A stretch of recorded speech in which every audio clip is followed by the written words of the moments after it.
Hello, everybody out there. First, I want to say that I am really enjoying all of the comments and all of the feedback and everything that everybody's giving one another. I enjoy all that kind of stuff. It's important for me to say to all of you, if you choose to watch this video, that please understand I don't take myself near as seriously as it seems like I might from the things that I write and the way that I write those things. It's just kind of how it comes out. I don't really know how to explain that. I'm not a very I don't take myself too seriously, so please don't get the wrong idea. Anyway, this book, Sacred Pathways, love it, love it. I As far as the one size fits all mentality, regarding, the kind of the spring point here, of course, is like the that he uses is the quiet time business. Um, and I've just kind of personally not really ever struggled with that a whole lot. I've been more along the lines of the pray without ceasing guy, an ongoing conversation with God, uh, catching the divine in everyday life. The tagline, I'm not sure where it originated. I've heard it in several different places, but paying attention to God in the high calling of our daily work or our daily lives. So that's kind of where I've been for most of my spiritual journey, and so I don't really buy into that one size fits all thing. Never really have, and so it's kind of refreshing to read this book. Admittedly, some of these concepts are things that are talked about by the pastoral leadership at our church, and we've dabbled in these things. We've done the personality profile things, both with the terminology of sanguine, choleric, melancholy, those type of things, as well as the Myers-Briggs. And so I got a little experience with checking on personality types and how that relates to ministry and everybody.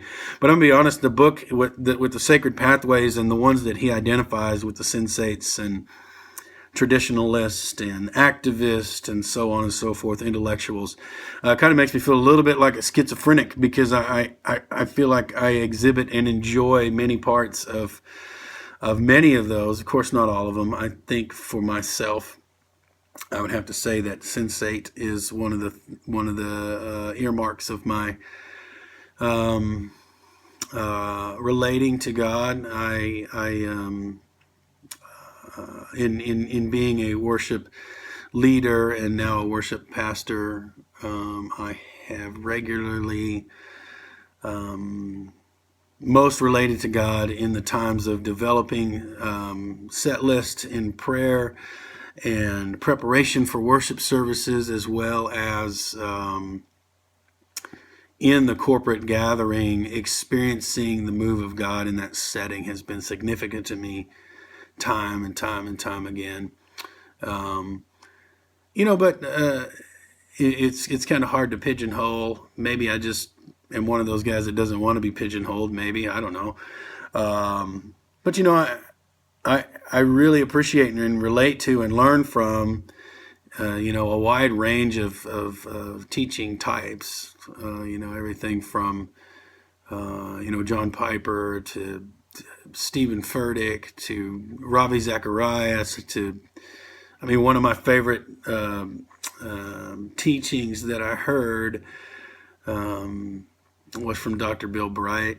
And he's sort of dry and heady, as it were, and you listen to the John Piper. He's sort of intense and maybe lending toward activism, in as much as his principles put into practice could change the world, as is said by Thomas in the book here.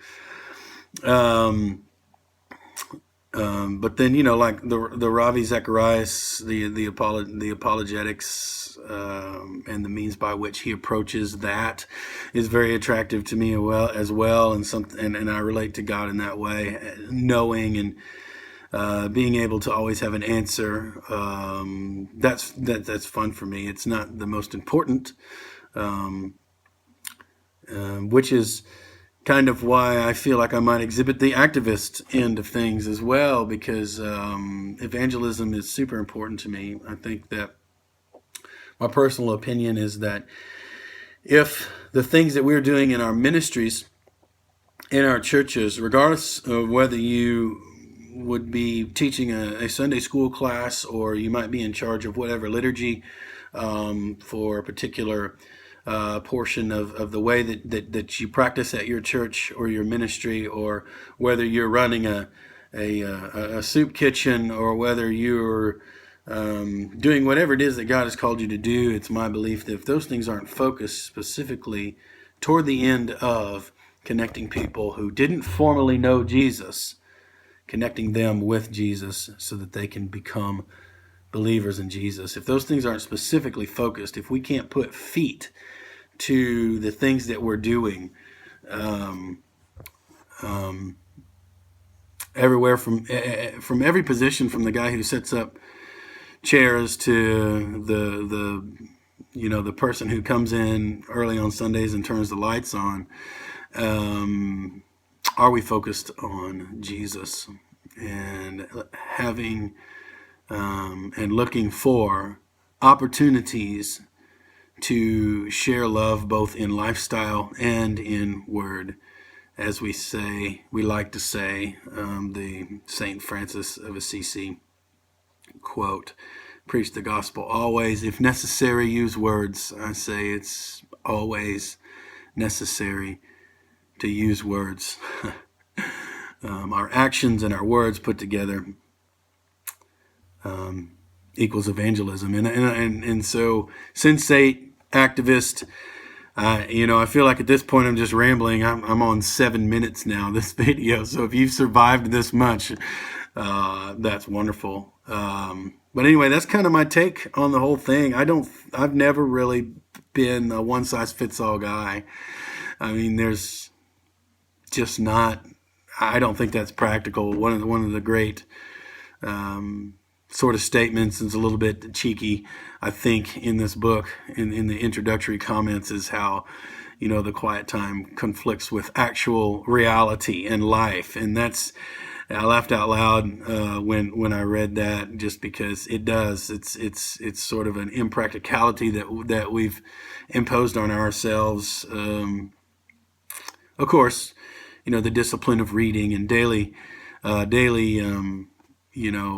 centering of our hearts toward what Jesus would be teaching us for the day or for the week or for the month. That's important, but to put a parameter on it that it has to look a certain way, and that you have to write it down in your prayer journal, and then you have to, walk around telling everybody what God taught you that day. Well, I think maybe that's not consistent with everybody's personality and everybody's bent toward how they relate to God. I think it's just as different as as we know our earthly father relationships influence how we interact with God. And I think as diverse as those things are our personalities and how we relate to Him. And I think it's very, very important for me and for all of us to understand the reality of what Thomas says in his book, that if we try to be someone else, then we're not being who God has created us to be.